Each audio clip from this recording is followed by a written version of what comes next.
রাধে কৃষ্ণ বন্ধুরা, কেমন আছেন আপনারা? আশা করি সবাই ভালো আছেন। আজকে আবার একটা নতুন ভিডিও নিয়ে হাজির হয়ে গেছি। ভিডিওটি শেষ অবধি দেখার অনুরোধ রইল। আজকের গল্প তারাশঙ্কর বন্দ্যোপাধ্যায়ের অন্যতম শ্রেষ্ঠ উপন্যাস হাঁসুলি বাঁকের উপকথা। আজকে উপন্যাসের ৪২ পর্ব। সাহেবডাঙ্গা, কেউ বলে কুঠিরাঙ্গা। পাথুরের মাটির ঢলন একটা, খানিকটা উঁচু খানিকটা নিচু, আবার খানিকটা উঁচু, লাল কাঁকড়ে ভরা। ঢেউ খেলানোর ভঙ্গিতে একটা ঢলন নেমে এসেছে সাঁওতাল পরগনার পাহাড়ের দেশ থেকে। পশ্চিম থেকে পূবে চলে এসেছে একটা বদ্বীপের চেহারা নিয়ে। এই ঢলনের আশেপাশে বাংলাদেশের মাটি, সেইখানেই দেশের চাষের মাঠ। সেসব মাঠে নানা ফসল ফলে। হাঁসুলির বাঁকে এই লাল মাটির একটা ফালি এসে শেষ হয়েছে হাঁসুলির বাঁকের উত্তর পশ্চিম মাথায়। এইখানে নীলকর সাহেবেরা তাদের কুঠি তুলেছিল। এই মাটিতে ৮ মাস ঘাস জন্মায় না। আষাঢ় থেকে আশ্বিন পর্যন্ত কঠিন রোগে চুল উঠে যাওয়া মানুষের মাথায় সদ্য গজানো রোগা চুলের মতো পাঙাশ সবুজ রঙের ঘাস গজায়। উঁচু সাহেবডাঙ্গায় ঢলন ক্রমশ নিচু হয়ে কোপাইয়ের চরের সঙ্গে মিশে এক হয়ে গিয়েছে। কোপাইয়ের বন্যার ভয়ও বটে, এবং বন জঙ্গলা কাদা নাই ঝকঝকে তকতকে বলেও বটে। সাহেবরা এইখানে কুঠি তুলেছিল। সাহেবদের আমলে এই ডাঙা ছিল রাজপুরী। সুচাঁদ বলে, বাবারা বলতো এই বড় বড় ঘোড়া, এই ঝালর দেওয়া সাওয়ারি অর্থাৎ পালকি, এই সব বাংলা ঘর, ফুল বাগিচা, বাঁধানো খেলার জায়গা, কাঠকাঠরার আসবাব। সে ঐশ্বর্যের কথা এক মুখে বলা যায় না। একদিকে কাছারি গম গম করত, বন্দুক নিয়ে পাহারা দিত পাইকাঠ পৌরেরা, মাথায় পাকড়ি বেঁধে লাঠি নিয়ে বসে পাহারা দিত। জোর হাত করে বসে থাকতো চাষি সজ্জনেরা, ভয় মুখ চুল ২-১০ জনাকে বেঁধে রাখত। কারুর শুধু হাতে দড়ি, কারুর বা হাত পা দুই বাঁধা। সাহেব লোক, রাঙা রাঙা মুখ, কটা কটা চোখ, গেরি মাটির মতো চুল, পায়ে এই বুট জুতো, খটমট করে বেড়াতো। পিঠে প্যাটে জুতো শুদ্ধ লাথি বসিয়ে দিত। মুখে কটমট হিন্দি বাদ, মার ডালো, লাগাও চাবুক, দিকলাও শালা লোগো সাহেব লোকের প্যাঁচ। কখনো হুকুম হতো কয়েদ করো, কখনো হুকুম হতো ভাঙ দেও শালো লোকের ধানকো জমি, লয়তো কাটকেলেও শালক জমির ধান। সে তোমার বামুন নাই, কয়েদ নাই, সদগোপ নাই, সব এক হাল। আতে সারি সারি বাতি জ্বলতো, টুংটাং ক্যাঁকো ভোপো ভ্যাপো বাজনা বাজত। সাহেব বিলিতি মদ খেত, হাত ধরাধরি করে নাচত। কায়েতখানার মানুষ চেঁচালে হাঁকিয়ে উঠত বাঘের মতো, মা চিল্লাও। বেশি রাত হলে সেপাইরা বন্দুকের রজ করত, দুম দুম দুম দুম। হাঁক দিত, ও হই, তফাৎ যাও, চোর বদমাস হুঁশিয়ার। চোরই হোক আর সাধুই হোক, এতে ওদিকে হাঁটলে রক্ষে থাকতো না, দুম করে গুলি করে দিত। সেই ডাঙা এখন ধুধু করছে।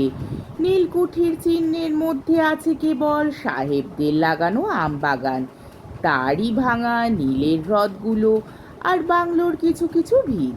সেগুলোর চারিপাশে ঘন ঝোপ জঙ্গল গজিয়েছে। কাকুরে পাথুরে ডাঙার এই ঠাঁইটুকুতে সাহেবরা সার মাটি দিয়ে খুঁড়ে খুঁড়ে জল ঢেলে অদ্ভুত উর্বর করে তুলেছিল। তখন ছিল বাগান, এখন জঙ্গল। বাকিটা চিরকালের সেই লাল মাটি ধুধু করছে। সুচাঁদ ডাঙাটার ধারে দাঁড়িয়ে মধ্যে মধ্যে কাপড়ের খুঁটে চোখ মুছে আক্ষেপ করে, চোখ দিয়ে তার সত্যি জল পড়ে। হাসুলির বাঁকে বাঁশবাড়ির কাহারপাড়ায় মানুষদের প্রকৃতি আছে, চরিত্র নাই। অল্পেই ওরা কাঁদে, নিজের দুঃখেও কাঁদে, পরের দুঃখেও কাঁদে। মহাবনে মহাগজ পতনের সংবাদ পেলে কৌতূহলবশত দেখতে যায় এবং এত বড় দেহটি অসাড় হয়ে পড়ে থাকতে দেখে ভাবাবেগে অভিভূত হয়ে তার গলা জড়িয়ে ধরে কাঁদে। তবে ওদের পুণ্য নাই, ওদের চোখের জলের স্পর্শে মৃত জীবন্ত হয়ে ওঠে না। সুচাদের মুখে সাহেবডাঙ্গার গল্প শুনে সবাই চোখ মোছে, তবে সুচাদের মতো এত কাঁদতে কেউ পারে না।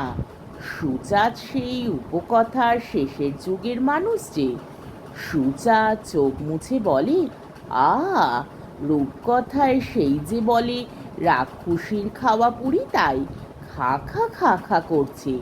সত্যি খা খা করে। মানুষজন ওদিকে বড় কেউ আসে না। দাঁতালের আড্ডা, জঙ্গলে ভরা ভাঙা নীলকুঠি।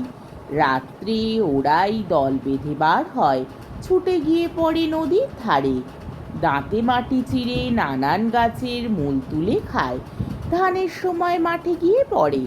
মাঠে মাচান বেঁধে টিন বাজিয়ে কাহারেরা তাদের তাড়ায়। ছোট ছোট বাখারিতে শক্ত দড়ি গাঁথা বড়শি বেঁধে মদের মেওয়া ও কলার টোপ গেঁথে ছড়িয়ে দেয় মাঠময়। ধান খেতে এসে মুখে বড়শি গেঁথে পায়ে দড়ি আটকে দাঁড়িয়ে থাকে। সকালে কাহারেরা ধরে মারে। বেশি উপদ্রব হলে দল বেঁধে গিয়ে মেরে আসে ওদের।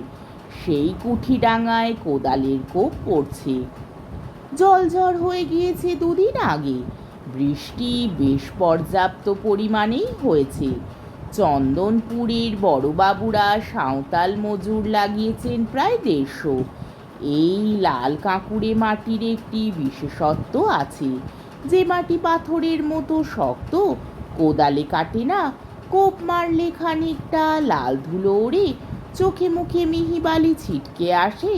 সেই মাটি বৃষ্টিতে ভিজলে কয়েকদিন ধরে তুলোর মতো নরম হয়ে থাকে। মাটির এই অবস্থার নাম বতর। এখানকার মাটি কাটার সুযোগেই বতরে। এই সুযোগ চলে গেলে মাটি কাটা আবার কঠিন হয়ে পড়বে। সাহেবডাঙ্গার সেই ঢালটা নেবেছে কোপাইয়ের দিকে।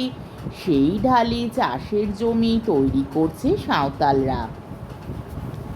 কাছাকাছি জাঙলের সদগোপ মশাইদের কয়েকজন সেলামি নিয়ে খাজনা বন্দোবস্তিতে জায়গা নিয়েছে। তারা নিজেরা বসে আছে, খাটছে কিষান মাহিন্দার সঙ্গে 2-4 জন মজুর।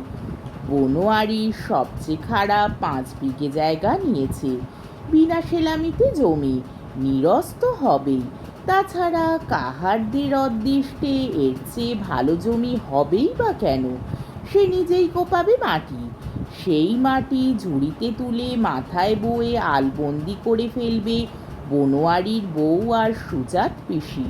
সুচাঁদ পিসিকে বনোয়ারি মজুরি দেবে অবশ্য।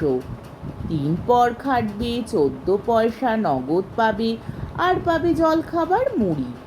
আর কথা আছে, বিকেলবেলা ঠান্ডার সময় ছুটির পর প্রহ্লাদ, রতন, পানু আরও জন কয়েক কোদাল নিয়ে এসে মাটি কেটে রেখে যাবে। পরের দিন সেই মাটি তুলে ফেলবার জন্য পাড়ার কয়েকজন মেয়েকে লাগাবে বনোয়ারি। বনোয়ারি হাঁটু গেড়ে বসে প্রণাম করলে আচোটা মাটিকে অর্থাৎ ভূমিকে। মনে মনে বললে, তোমার অঙ্গে আঘাত করি নাই মা, তোমার অঙ্গকে মার্জনা করছি, সেবা করছি তোমার। তুমি ফসল দিও, আমার ঘরে অচলা হয়ে থেকো। তারপর সে কোচর থেকে খুলে সেখানে নামিয়ে দিল বাবা ঠাকুরের পুজোর ফুল। জয় বাবা, তুমি রক্ষে করো, যেন পাথর না বার হয়, কোনো জন্তু জানোয়ার না বার হয়। হাতে তালি দিয়ে বললে, কীট পতঙ্গ সাপ খুব সাবধান, তোমরা সরে যাও, আমি আজার কাছে জমি নিয়েছি, এ আমি কাটবো। সে কোপাতে লাগলো। সদগোপ মশাইরা নিজে হুকোয় তামাক খেয়ে মধ্যে মধ্যে কৃষাণ মাহিন্দারদের দিচ্ছেন। সাঁওতালেরা চুটা খাচ্ছে, বনোয়ারি 2 পয়সার বিড়ি কিনে এনেছে, নিজে খানিকটা খাচ্ছে, খেয়ে তো বিড়ি দিচ্ছে বউকে, সুচাঁদকে দিচ্ছে গোটা বিড়ি। পিসিও বটে, তাছাড়া পুরো একটা বিড়ি না খেলে সুচাঁদের নেশাও হবে না। কিন্তু সুচাঁদও বিড়ি খেতে চায় না, তামাকই তার সবচেয়ে প্রিয়। হঠাৎ সুচাঁদ হেদো মণ্ডলের কাছে গিয়ে বললে, কলকেটা একবার দাওকেনি গো। মণ্ডল বিনা বাক্য ব্যয় কলকেটা নামিয়ে দিলে। সুচাঁদ মণ্ডলের সামনেই উবু হয়ে অবশ্য লজ্জা করে পিছন ফিরে বসে নারীত্বের ভূষণ বজায় রেখে তামাক খেতে লাগলো। হঠাৎ এক সময় লজ্জা ভুলে সামনে ফিরে বললে, তুমি তো তবু কলকে দিলে মোড়ল, পানার মুনি বলে মারতে আসতো আমাকে, অথচ আমার মেয়ের তরে যখন অং ধরেছিল তখন আমার পায়ে ধরতে এসেছিল। হেদো মণ্ডল ধমক দিয়ে চিৎকার করে বললে, থাম, এখানে বকবক করিস না। হেদো মণ্ডলের গলার আওয়াজ একেই খুব জোর, তার উপর সুচাঁদকে কালা জেনে চিৎকার করেই কথা বলায় সুচাঁদ স্পষ্ট শুনতে পেলে কথাগুলি। এর জন্যে সে হেদো মণ্ডলের উপর বরাবরই খুব অসন্তুষ্ট। বকবক করব না, না। আজকের পর্বটি এইখানেই শেষ হলো। আমার ভিডিওটি যদি আপনাদের ভালো লেগে থাকে তাহলে আমাকে কমেন্টের মাধ্যমে আপনাদের মূল্যবান মতামত অবশ্যই জানাবেন এবং আমার ভিডিওটিকে লাইক ও শেয়ার করার ও আমার চ্যানেলটিকে সাবস্ক্রাইব করারও অনুরোধ রইল। তাহলে আজকের ভিডিওটা এই অবধি। পরের দিন আবার এই উপন্যাসেরই 43 পর্ব নিয়ে হাজির হয়ে যাব। ততক্ষণ পর্যন্ত আপনারা সবাই ভালো থাকবেন, সুস্থ থাকবেন, সাবধানে থাকবেন এবং আমার ভিডিওটি দেখতে থাকবেন। তাহলে আজকে আসি। রাধে কৃষ্ণ।